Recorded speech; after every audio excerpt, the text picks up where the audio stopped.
मेरे भाइयों बहनों, इस बात पे आप लोग हमने अध्ययन किया, हमने सर्च किया कि हमारे बच्चे कमजोर क्यों पढ़ने में, हमारे बच्चे ज्यादातर पढ़ाई क्यों छोड़ देते हैं, हमारे ज्यादातर बच्चे स्कूल जाने से क्यों भागते हैं।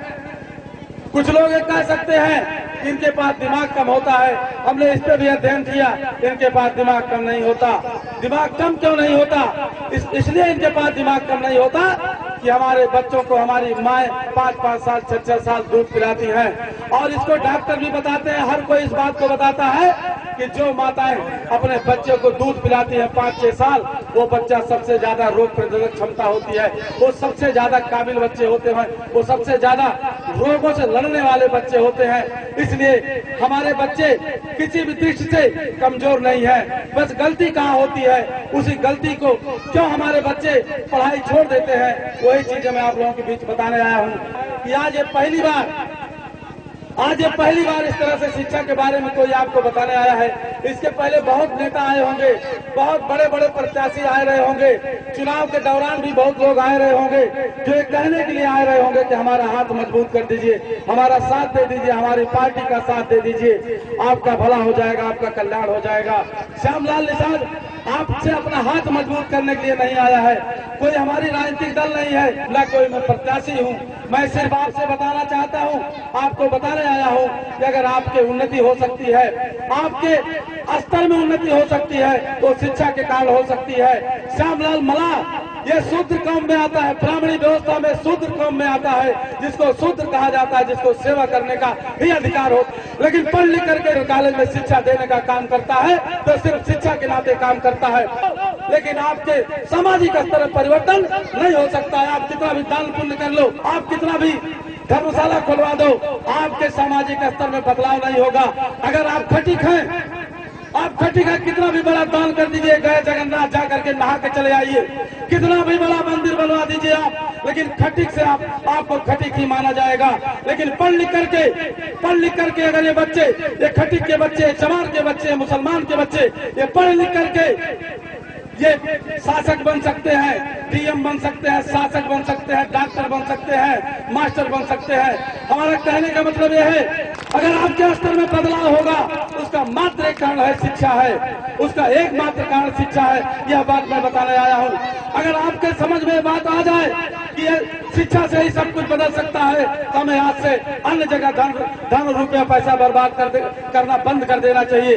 अगर शिक्षा से ही सब कुछ हो सकता है, और एक बात बताऊं आपको, बाबा साहब अम्बेडकर का नाम आप लोग सुने हैं, बाबा साहब अम्बेडकर का नाम आप लोग सुने होंगे, जिनको अछूत के नाम पे कभी क्लासरूम से बाहर बैठाया जाता था।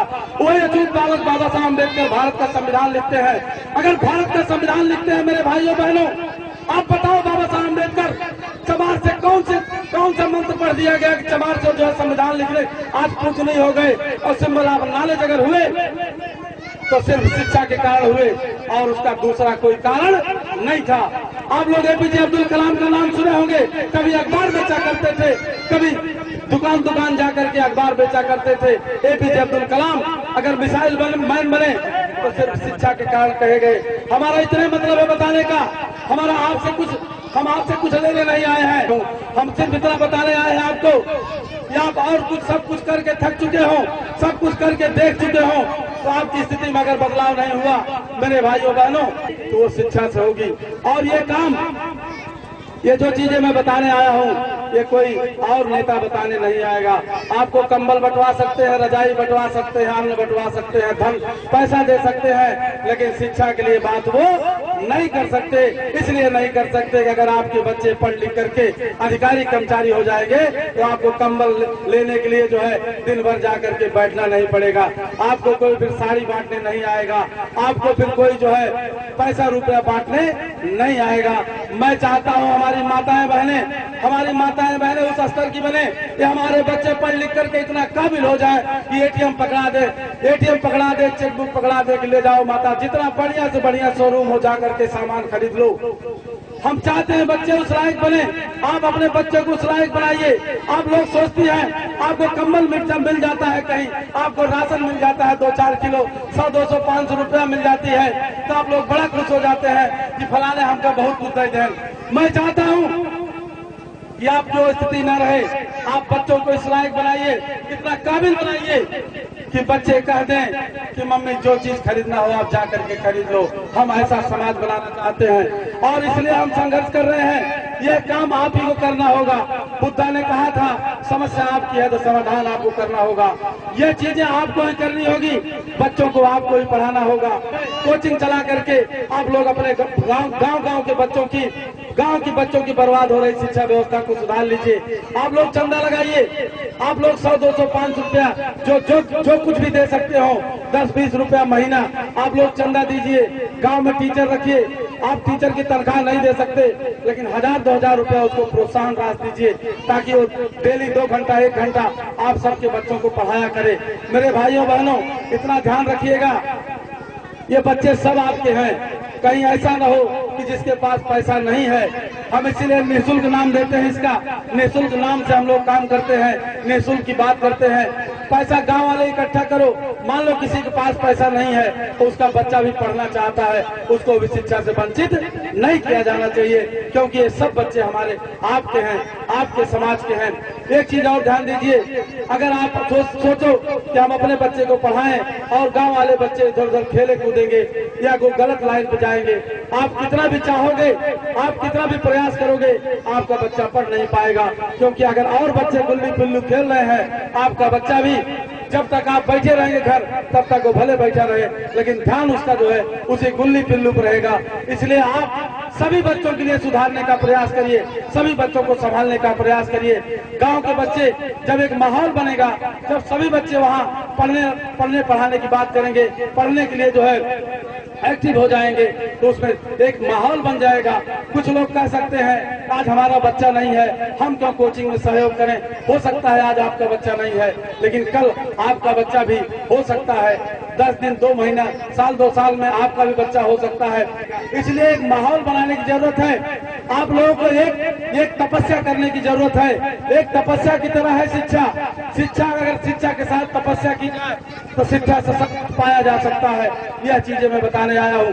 ये बच्चे जो आज यहाँ हसनपुर की धरती पर जो आज बच्चे बैठे हैं, इसी में से कोई IAS हो सकता है, कोई PCS होगा, कोई डॉक्टर इंजीनियर होगा। और यही बच्चे जब उनको पता चलेगा कि कभी ये गांव वाले बर्बाद हो रही थी शिक्षा व्यवस्था, जिस समय गांव वाले हमारे कोचिंग खुलवाए, गांव वाले इकट्ठा होकर के चंदा दिए और हमको इस तरह से हम लोगों को पढ़ाया गया। यही बच्चे जब कभी बड़े पद पे होंगे, उनको पता चलेगा कि फला दादा हमारे पढ़ाई में सहयोग किए थे, वो चेक फाड़ करके देंगे या वहीं से प्लेन का टिकट भेजेंगे कि दादाजी चले आइए, आपने हमारे बचपन में पढ़ाया था, आपने हमको बर्बाद होते समय उस समय बचाया था जब हम पूरी तरह हम बर्बाद हो रहे थे, हमारी शिक्षा बर्बाद हो रही थी, उस समय आपने संभालने का काम किया था। दादाजी आइए, आपको प्लेन का टिकट भेज दे रहे हैं, दवा करवा दूंगा। इस तरह का जो है काम हम चाहते हैं करना, इस तरह से आपको चाहते हैं। विधवा विलाप मत करिए आप लोग, सरकार के भरोसे मत रहिए आप लोग। आपको आगे आकर के इस चीज को संभालना होगा। आप इस देश के कभी इस देश के आप हुक्मरान हुआ करते थे, कभी इस देश के राजा हुआ करते थे, कभी इस देश के शासक हुआ करते थे। आप उस दिशा में पढ़ने का काम कीजिए। आपके ब्लड में, आपके रगों में उन महापुरुषों का खून बह रहा है जो कभी इस देश भारत पर राज किया करते थे, लेकिन अगर धोखे से उनको मारा गया, धोखे से उनको खत्म किया गया और हमको गलत इतिहास बताया गया। आज हम लोग पढ़ लिख करके ये चीज जानने का काम करें, ये चीज समझने का काम करें कि लाहौर, कहार, खटिक, पासी, मला, मुसलमान, इन सबको अलग अलग किया गया है, अपने फायदे के लिए किया है। ये चीज हम लोग अगर पढ़ लिख करके जान चुके हैं तो हमको OBC SC माइनॉरिटी में एकता कायम करने की जरूरत है और एकता कायम करके अपना खोया हुआ राजपाट प्राप्त करने की जरूरत है। इसके लिए मोक्ष कल्याण संस्थान काम कर रहा है। मेरे भाइयों बहनों, मैं कोई नया काम नहीं कर रहा हूँ। आज जो कुछ भी मैं हूँ, आज जो कुछ भी हूँ, वो बाबा साहब अम्बेडकर की बदौलत हूँ। इसलिए हमारा फर्ज बनता है कि बाबा साहब ने जो निर्देश दिया है, समाज को शिक्षित करो, समाज को संगठित करो, ये दोनों काम के लिए मैं संघर्ष कर रहा हूँ। मेरे भाइयों बहनों, मैं यही निवेदन करूंगा आपसे, मैं यही अपील करूंगा आपके सामने, बाबा साहब ने जो निर्देश दिया है उसके लिए काम करो। मेरे भाइयों, आप लोग भी ये सवाल करना है आज से सवाल करना कि बाबा साहब ने कहा है समाज को शिक्षित करो। समाज को शिक्षित करने के लिए कौन लोग कितना काम कर रहे हैं, आज मैं हसनपुर की धरती पर बता के जा रहा हूँ। जो लोग समाज को शिक्षित कर करने का काम करें, समाज को शिक्षा देने का काम करें, इसमें चंदा देने का काम करें, उन्हीं को बाबा साहब का मिशन का आगे बढ़ाने वाला रहेगा। ये चीजें मैं बता के जा रहा हूँ। बाबा साहब ने कहा है संगठित करो, बाबा साहब ने कहा है संगठित करो। किसको संगठित करने को कहा है? जाति जाति को संगठित करने के लिए नहीं कहा है। बाबा साहब ने कहा संगठित करो, शिक्षित करो, संगठित करो के लिए संघर्ष करने का जो है निर्देश दिया। और भारत के संविधान में, भारत के संविधान के आर्टिकल 325 में सबको वोट देने का अधिकार, राजा बनाने का अधिकार दे करके राजा बनाने का अधिकार दिया, वोट देने का अधिकार दिया आपको, और संसद की तरफ इशारा कर दिया उस पर कब्जा कर लेना। बाबा साहब ने वोट का अधिकार दिया, वोट का अधिकार देने के बाद संसद की तरफ इशारा कर दिया उस पर कब्जा कर लेना मेरे बच्चों। लेकिन 70 साल में आप कहां तक पहुंचे हैं? संसद के किस कोने तक पहुंचे आप अंदाजा लगाइए। और अगर नहीं पहुंचे हैं, इसकी समीक्षा होनी चाहिए। इसकी अगर हम कोई काम करते हैं उसमें सफल नहीं होते हैं, उसकी समीक्षा की जानी चाहिए कि 70 साल में हम कहां पहुंचे। हम उन सब साथियों से, आप सभी से मैं पूछना चाहता हूं, श्यामलाल निषाद आपसे सवाल करता है कि 70 साल में हम लोग कहां तक पहुंचे। बाबा साहब के निर्देश पर हम आज, आप जब सोचोगे, आप चिंतन करोगे, सिंहावलोकन करोगे, तो आपको पता चलेगा कि हम लोग अभी बताने की स्थिति में नहीं है कि हम कहां तक पहुंचे हैं। हम रास्ते में अभी संसद की तरफ जाने में कितनी दूर है, कितने पास है, इसको हम बताने की स्थिति में नहीं है आज की डेट में। नहीं कोई बता सकता हो तो बताए, क्यों नहीं है? क्यों नहीं है? श्यामलाल निषाद इसकी समीक्षा किया, इस पर अध्ययन किया। हम लोगों ने बाबा साहब के पहले निर्देश, समाज को शिक्षित करने के निर्देश को हम भूल गए। यही हमारी सबसे बड़ी गलती है। पत्रकार बंधुओं ने हमसे पूछा कि गुरुजी आपका क्या उद्देश्य है? हमने कहा हमारा दोहरा उद्देश्य है। हमारा दोहरा उद्देश्य है, एक तरफ हम ओबीसी एससी माइनॉरिटी के बच्चों को शिक्षित करना चाहते हैं, शिक्षा के प्रति प्रेरित करना चाहते हैं, शिक्षा के प्रति उनके अंदर लगाव और प्रेरणा पैदा करना चाहते हैं। और दूसरा उद्देश्य हमारा है ओबीसी एससी माइनॉरिटी को एक साथ मंच पे लाया जाए। साथियों, हमारे सभी महापुरुषों ने इस बात को कहा है कि जब तक सामाजिक क्रांति नहीं होगी, जब तक सामाजिक परिवर्तन नहीं होगा, जब तक सामाजिक एकता कायम नहीं होगी, तब तक राजनीतिक एकता कायम नहीं हो सकती। हमारे लोग क्या करते हैं, जब चुनाव आता है तो राजनीतिक एकता कायम करने चलते हैं, और चुनाव बीत जाने के बाद फिर लोहार अलग, चमार अलग, खटीक अलग, मलाह अलग, सबको अलग अलग कर देते हैं। मेरे भाइयों बहनों, हम उस पर काम कर रहे हैं। हमने 3 जनवरी 2018 से इसकी शुरुआत किया। ओबीसी एससी माइनॉरिटी को एक मंच पे लाने का काम किया। हमारे मोस्ट का, ये जो मोस्ट कल्याण संस्थान, मोस्ट शब्द आप देख रहे हैं, इस मोस्ट का अर्थ जान लीजिए। M for minority, O for OBC, S for SC, T for tribe, मतलब घुमंतु जातियां, आदिवासी। लेकिन हमारे मोस्ट का ये अर्थ है, मतलब माइनॉरिटी, ओबीसी, एससी, एसटी को एक साथ हमने कागज पे हमने जोड़ा, हमने बैनर में जोड़ा। बैनर में हमने जोड़ने के बाद जमीन पर जोड़ने के लिए हम लोग निकल पड़े हैं। और इस काम को हम लोग 3 साल से करते हुए चले आ रहे हैं। और आपको ताजुब होगा, आपको जानकर ताजुब होगा कि पहली कोचिंग हमारी 2 साल पहले निःशुल्क मोस्ट कोचिंग सेंटर बभनी के बाद 2 साल पहले खुल गई थी। कि सरकार के भरोसे अब बिल्कुल रहने लायक नहीं है। हमको गांव-गांव शिक्षा व्यवस्था सुधार लेनी चाहिए। और आज ये हसनपुर में आज ये 27वीं कोचिंग खोली जा रही है। आज ये 27वीं कोचिंग का उद्घाटन किया जा रहा है। और आप लोग हमें चाहते हैं कि आप लोग इस बात की मुहिम चलाइए। आप लोग गांव-गांव मुहिम चलाइए कि हर गांव में इस तरह की पठन पाठन की व्यवस्था की जाए। हम एक चीज और कहेंगे, अपनी माताओं बहनों से कहेंगे कि अपने मायके में इस बात की सूचना भिजवा दीजिए कि इस तरह की कोचिंग जिस तरह से हसनपुर में चल रही है, इस तरह से अपने मायके में भी खुलवा दें। नहीं तो बच्चे अगर कभी ननिहाल चले गए, पता चला यहाँ कोचिंग पढ़ रहे हैं, अगर बच्चे ननिहाल चले गए तो फिर पढ़ाई उनकी फिर बंद हो जाएगी। इसलिए साथ साथ अपने मायके और ससुराल दोनों जगह इन कोचिंग की व्यवस्था कराइए बच्चों के लिए, तभी आपके बच्चे आगे जा पाएंगे। आज भी बच्चों की शिक्षा बर्बाद की जा रही है। इस बर्बाद हो रही शिक्षा व्यवस्था को संभालने का काम करिए, इनको जागरूक करने का काम करिए। और इनको बताइए कि इनको अपना इतिहास बताइए।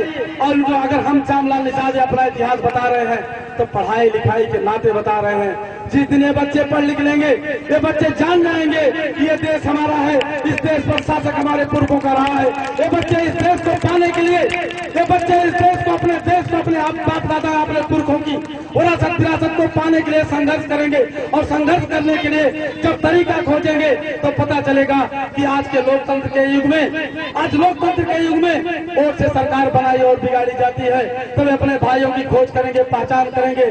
जो आज चमार, गड़रिया, कुर्मी, पासी, कहार, लोहार को अलग अलग किया गया है। जब ये लोग अपना इतिहास, असली इतिहास को पढ़ेंगे, 2000 साल की खतौनी देखेंगे, अपनी 2000 साल की वल्दियत जाकर के देखेंगे, तब इनको पता चलेगा कि हमको अलग अलग किया गया है। खटीक, चमार, मुसलमान ये अलग अलग नहीं है, ये एक है। जब इनको इतना एहसास हो जाएगा, सब इकट्ठा होकर के अपनी खोई विरासत को प्राप्त कर लेंगे। मेरे साथियों, यह काम, ये चीज मैं बताने के लिए, इस काम के लिए बाबा साहब ने ऐसे नहीं कहा कि शिक्षित करो। शिक्षित करना उनके मकसद ही रहा होगा, लेकिन जो मैं सोचता हूँ, बाबा साहब ने इसीलिए शिक्षित करने के लिए पहले कहा होगा कि पहले आप लोग शिक्षित हो जाओ, ताकि आप तय कर लो, आप जान सको कि आपका भाई कौन है, किसके साथ आपको संगठित होना है। इस बात को तभी आप जान पाएंगे जब आप शिक्षित हो जाएंगे। शिक्षित नहीं होंगे, दूध और चूने का फर्क आप नहीं जान पाएंगे। इसलिए समाज को शिक्षित करने की बात बाबा साहब ने कहा, पहले कहा। मेरे भाइयों बहनों, इस चीज को आप लोग समझिए, इस पे विचार करिए। आप लोग जितना समय अन्य जगह दे रहे हैं, जितना पैसा अन्य जगह दे रहे हैं, हमारा निवेदन आपसे है, हमारा निवेदन आपसे है कि आप लोग पैसा शिक्षा की तरफ बढ़ाइए, शिक्षा की तरफ खर्च करिए। आप लोग अगर पैसा बच्चों की पढ़ाई के लिए, बच्चों की कोचिंग चलाने के लिए पैसा नहीं दे पाओगे, पैसा देने में असमर्थ हो जाना, तो हम लोगों को बता देना, हमारे भाई संतोष सोनकर जी को बता देना, मोक्ष कल्याण संस्थान जितना पैसा कम पड़ेगा उतना पैसा भीख मांग करके, चंदा इकट्ठा करके देगा। लेकिन इन बच्चों की पढ़ाई को रुकने मत देना साथियों, इन बच्चों की पढ़ाई चलने देना, क्योंकि यही बच्चे हैं, इन्हीं बच्चों की पढ़ाई से हमारा भविष्य टिका है। यही हमारे योद्धा बनेंगे, यही हमारे शासक बनेंगे, यही हमारे राजा पुरखे की विरासत जो छीनी गई है उसको प्राप्त करने का काम करेंगे। इसलिए हमको इनको पाल पोस करके इनको हर दृष्टि से ताकतवर और मजबूत बनाना है, इनको ज्ञानी बनाना है। मेरे साथियों, मेरे भाइयों बहनों, अगर इसको मैं आज पुनः अपील कर रहा हूँ कि अगर आप लोगों के पास पढ़ाई लिखाई संबंधित कोई भी समस्या हो, व्यक्तिगत कोई समस्या हो, आप लोग बताइएगा, आप लोग बताइएगा। हम कहीं आपको कभी कंबल नहीं बांटेंगे, हम कभी आपको जो है कोई आश्वासन नहीं देंगे, लेकिन पढ़ाई लिखाई की बात होगी। अगर किसी बच्चे को पैसे की वजह से पढ़ाई ब्रेक हो रही हो, पैसे की वजह से कोई बाधा आ रही हो, आप बताइएगा, मोक्ष कल्याण संस्थान उसकी मदद करेगा, उस बच्चे की मदद करेगा, जितना पढ़ सकेगा उसको पढ़ाने का काम किया जाएगा।